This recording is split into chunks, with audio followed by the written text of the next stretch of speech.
வணக்கம். புதிய வாசிப்பு புதிய சிந்தனை நிகழ்ச்சிக்கு வரவேற்கிறோம். இன்றைய நிகழ்ச்சியில் ஃபெடரல் இணைய பத்திரிகையின் கட்டுரையை பார்க்க இருக்கிறோம். மேற்கு வங்காளத்தில் அமலாக்கத்துறை, ஐபேக் மற்றும் மம்தா பானர்ஜி தொடர்பான நடவடிக்கைகள் குறித்து இந்த கட்டுரை பேசுது.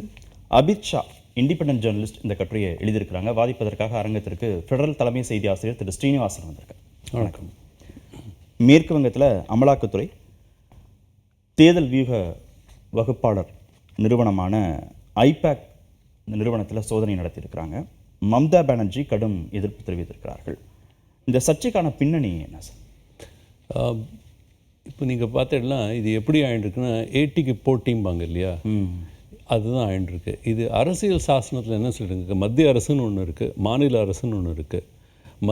மத்திய அரசினுடைய செயலில் தான் அதனுடைய டைரக்டிவில் தான் அவங்க அமலாக்கத்துறை வேலை செய்கிறது. அவங்க வேலை என்னென்னா, எங்கேயாவது ஒரு பண பரிவர்த்தனம் இல்லை ஏதாவது ஒரு நடைமுறையில் ஏதாவது ஒரு தவறு நடந்ததுன்னா அதை போய் கேஸ் புக் பண்ணி அவங்க பண்ணணும். சட்டவிரோத பணப்பரிமாற்றத்தை அதை அவங்க பண்ணணும். ஆனால் இது எப்படி மாறிடுச்சுன்னா, நீங்கள் அமலாக்கத்துறையோ இல்லை மற்ற பிற ஏதாவது உங்கள் கையில் இருக்கிற அதை கைப்பாவையாக மாற்றி நீங்கள் அதை ஒரு அழுத்தம் கொடுக்க பார்த்துடலாம். அதுக்கு மாநில அரசும் அதுக்கு சரியாக பதிலடி கொடுக்குங்கிற நிலைமைக்கு வந்துடுது. திடீர்னு இப்போது எலெக்ஷனுக்கு 100 நாள் தான் இருக்குது, அதை விட கம்மியாக தான் இருக்குது. இப்போ ஏன் திடீர்னு அதுவும் ஐபேக் நிறுவனத்தில் அங்கே போய் ஏன் பண்ணணும்? அது என்ன குற்றச்சாட்டுன்னா, ஐபேக் நிறுவனத்துக்கு கொடுத்த காசு இந்த ஊழல் விவகாரத்துலேருந்து அப்படின்னு சொல்கிறாங்க. அந்த வழியாக தான் பணம் அங்கேருந்து வந்திருக்கு. அந்த பணப்பரிமாற்றம் ஒரு இல்லீகலாக ஆயிருக்குன்னு சொல்கிறாங்க. அது இப்போ தான் பார்க்கணுமா அவங்க? அப்போது அந்த மாதிரி ஒரு துஷ்பிரயோகம் நடக்குதுங்கிற ஒரு அலிகேஷன், அவங்க ஒரு குற்றச்சாட்டு மாநில அரசு மம்தா பானர்ஜி வைக்கிறாங்க. மற்ற பிரதேசத்தில் இது வரைக்கும் என்ன பார்த்துருக்கேன்னா, பாஜக அல்லாத எங்கே நீங்கள் மாநில அரசு இருக்கோ அவங்க இது வரைக்கும் என்ன பண்ணியிருந்தாங்க, ஒரு அறிக்கை கொடுப்பாங்க, இது தவறு நடக்கக்கூடாது அப்படி தான். மம்தா பானர்ஜி அப்படி இல்லை. அவங்க அவங்களுக்கு பிடிக்கும் கன்ஃபரன்டேஷன்னா. நீங்கள் வரையில்னா நீங்கள் போட்டி போடுறாலும் நானும் தயாராக இருக்கேங்கிறது தான் அவங்க என்ன பண்ணியிருக்காங்க, மாநில அரசினுடைய எல்லா அதிகாரிகளையும் கூட சீஃப் செக்ரட்டரி கூட போகிறாங்க, நீங்கள் டைரக்டர் ஜெனரல் ஆஃப் போலீஸ் கூட போகிறாங்க. அமலாக்கத்துறை வசம் இருந்த ஆவணங்களை இவங்க படிச்சுட்டு போகிறாங்க. பென்ட்ரைவை படிச்சுட்டு வராங்க. பென்ட்ரைவ், ஃபைலு, டெஸ்க்கு என்னென்னா மம்தா பானர்ஜியை தன் கையில் எடுத்துன்னு போகிறாங்க. சிஎம். ஆமாம். அவங்க சொன்னாங்க, இல்லை நான் இப்போ பார்ட்டியினுடைய லீடர், நான் சிஎம்மாக போகலை, நான் ஒரு அரசியல் தலைவராக போயிருக்கேன் அப்படின்னு சொல்கிறாங்க. அதுவும் அந்த ஐபேக் நிறுவனர் பிரதீக் ஜெயின் வீட்டுக்கு போய் அங்கே அமலாக்கத்துறை பண்ணிச்சு, இவங்களும் கூட போயிட்டாங்க. அவர் திரிணாமுல் காங்கிரஸ் கட்சியுடைய தகவல் தொழில்நுட்ப அணியுடைய செயலாளராகவும் இருக்கார். ஆமாம், அவர் இருக்கார். அவர் என்ன அவருடைய வேலை என்னென்னா, இப்போ என்ன ஆயிடுச்சுன்னா, இனிமேல் அரசியல் புதுவிதமான அரசியல், இதில் எந்த தேர்தல் வந்தாலும் அதை பார்ட்டி மேனேஜ் பண்ணுறதில்ல. இது மாதிரி எல்லோரும் கன்சல்டன்ட் தான் வைக்கிறாங்க. இது புதிய ஸ்ட்ராட்டஜிஸ்ட். அவங்க தான் சோஷியல் மீடியாலேயோ எல்லாத்துலேயுமே அவங்க தான் எல்லாமே மேனேஜ் பண்ணுறாங்க. எங்கள் கட்சிக்கான ஆவணங்கள் இந்த தேர்தலில் வேட்பாளர்கள் யாருங்கிறதெல்லாம் தெரிஞ்சுக்கிறதுக்காக மத்திய அரசு இப்படி பண்ணுதுன்னு குற்றச்சாட்டு வைக்கிறாங்க. ஆமாம், எல்லா தேர்தல் வியூகமே எந்த விதமான கேள்விகள்லாம் எப்படி ஒரு பப்ளிக் மீட்டிங்கில் போனாங்கன்னா அந்த அரசியல்வாதி எப்படி பேசணும், ஒரு அங்கே இருக்கிற சட்டசபையில் போகக்கூடிய டிக்கெட் யாருக்கெல்லாம் கிடைக்கிறதோ அவங்கெல்லாம் எந்த மாதிரி ஒரு விஷயத்தை எடுத்து பேசணும், இது எல்லாமே இவங்க தான் சொல்லி தான் தீர்மானிக்கிறாங்க. இதெல்லாம் தெரிஞ்சுக்கிட்டா எதிர் வியூகம் வகுக்க வசதியாக இருக்கும் அப்படின்னு எடுத்துன்னு போகிறாங்கன்னு அவங்க குற்றச்சாட்டு. ஆனால் எனக்கு என்ன தோன்றதுன்னா, இது ஒரு விதமான ஒரு அவங்களுக்கு ஒரு பயம் கொடுக்கணும், ஒரு அச்சம் கொடுக்கணும். அவங்க நடக்கிற வியூகத்தை கொஞ்சம் நிலை தடுமாற செய்யணும், அந்த மாதிரி செயல்கள். ஏன்னா வியூகம் மம்தா பானர்ஜி தான் புரிஞ்சுட்டு பண்ணணுங்கிறது இல்லை. அமித்ஷாக்கு எல்லா வியூகமும் தெரியும். அங்கேருந்து அவன் சொல்கிறாங்க எங்கள் வியூகத்தை திருடுறாங்கன்னு. திருடிலாம் போகிறதுக்கு அவசியம் இல்லை. ஆனால் ஒரு விதமான அந்த அரசியல் நீங்கள் எப்படி வந்து நம்ம தேர்தலை எதிர்கொள்ளணும் பற்றி நினைப்பாளா இல்லை வந்து இதை பற்றி நினச்சிருப்பாளா? ஸோ இதெல்லாம் வந்து ஒரு ஒரு எதிர்க்கட்சிகளை பலவீனப்படுத்தக்கூடிய இல்லை வந்து உங்களுக்கு ஒரு பயம். விளைவு என்ன சார்? நமக்கு சமீபத்திய உதாரணம் அமலாக்கத்துறை நடவடிக்கையினால் அரவிந்த் கெஜ்ரிவால் தன்னுடைய முதல்வர் பதவியை ராஜினாமா செய்த நேர்ந்தது. தேர்தலில் தோல்வியும் அடைந்தார். பாஜகவுக்கும் அது தேர்தல் வெற்றியை கொடுத்தது. இங்கே என்ன இம்பேக்ட் இருக்கும் மேற்கு வங்கத்தில்?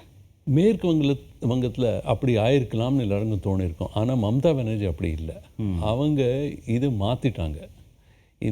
அவங்க என்ன கேலா அப்படிங்கிறாங்க, இந்த விளையாட்டை அவங்க மாற்றிட்டாங்க.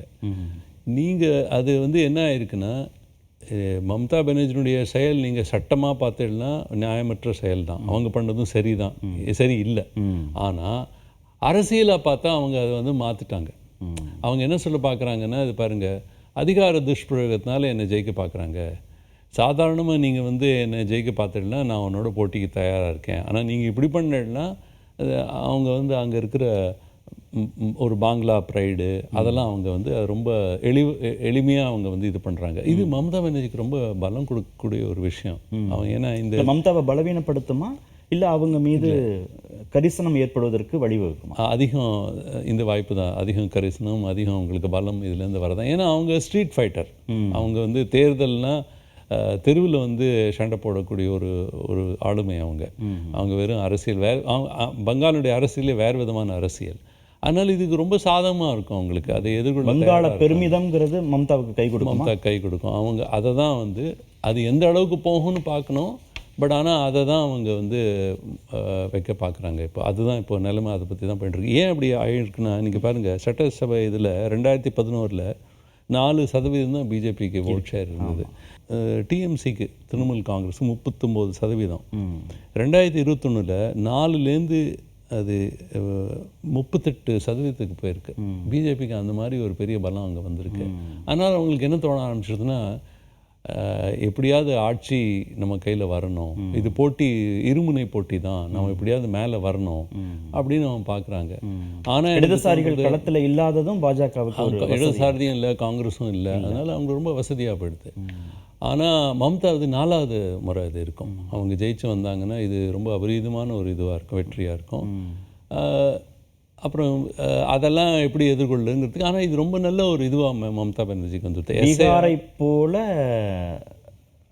மேற்கு வங்கத்திலும் மம்தா பானர்ஜி துடைத்து எறியப்படுவார், தமிழ்நாட்டில் ஸ்டாலின் துடைத்து எறியப்படுவார்னு அமித்ஷா சொல்கிறார். ஆனால் கொஞ்சம் சிக்கல். ஏன்னா எஸ்ஐஆரையும் பீகாரில் என்ன நடக்குது, ஏன்னா பக்கத்து அன்றைய மாநிலம் தானே, அதில் எப்படி என்ன நடக்கிறதுன்னு பார்த்துட்டு அவங்க சுதாரிச்சிட்டாங்க. பூத் லெவலில் எல்லா இடத்துலையுமே டிஎம்சியினுடைய திரிணாமுல் காங்கிரஸினுடைய ஒர்க்கர்ஸ் அவங்கெல்லாம் எல்லாம் போய் எல்லாத்தையுமே இது பண்ணிட்டாங்க. அதுலேயும் நிறைய அவங்க வந்து ஒரு எலெக்ஷன் கமிஷனுக்கு, தேர்தல் ஆணையத்துக்கு நிறைய அங்கே சிக்கல் கொடுத்துருக்காங்க. ஸோ மம்தாவை இந்த மாதிரி எதிர்கொள்கிறது கொஞ்சம் அவங்களுக்கு கொஞ்சம் சிக்கலாக தான் இருக்குது. சென்ற முறை காலில் கட்டு போட்டது மம்தாவுக்கு உதவி செய்தது. அது நடந்திருக்கு. நீங்கள் பார்த்தீங்கன்னா இது முதல் முறை இல்லை. இது எப்போவுமே மம்தா பானர்ஜி இதுக்கு முன்னாடி நீங்கள் பார்த்துட்டீங்கன்னா அமலாக்கத்துறையை பற்றி முதல் முறை பேச 2020 ஒரு முறை இப்படி ஆகிருக்கு. அப்போது சிபிஐ ஒரு மாநில அரசின் இது இல்லாதிக்கு, பர்மிஷன் இல்லாதிக்கு சிபிஐ வரக்கூடாது அப்படின்னு சொன்னாங்க. அதுக்கப்புறம் பிஎஸ்எஃப் அதோடு வந்து அவங்களுக்கு ஒரு இது நடந்தது. இது மாதிரியே அதிகார துஷ்பிரயோகம் நடக்கிறது, சென்ட்ரல் ஃபோர்ஸஸ் அனுப்புகிறாங்க, அது மேலே பண்ணாங்க. ஆளுநரோடு கடுமையாக முரண்பட்டாங்க. அது வருஷம் பூரா அது போயிட்டே இருந்தது. அந்த மாதிரி எந்த விஷயம் வந்தாலும் அதில் வந்து அவங்க கை ஓங்கி மாநில உரிமைன்னு பேசுகிறாங்க. மாநில உரிமைன்னு ரொம்ப இதுவாக வைக்கிறாங்க, ஆழ்மையாக வைக்கிறாங்க. பொறுத்திருந்து பார்ப்போம் அது கை கொடுக்குதா இல்லையா மம்தா. நன்றி நிகழ்ச்சியில் பங்கேற்றது. புதிய வாசிப்பு, புதிய சிந்தனை நிறைவேற்றது.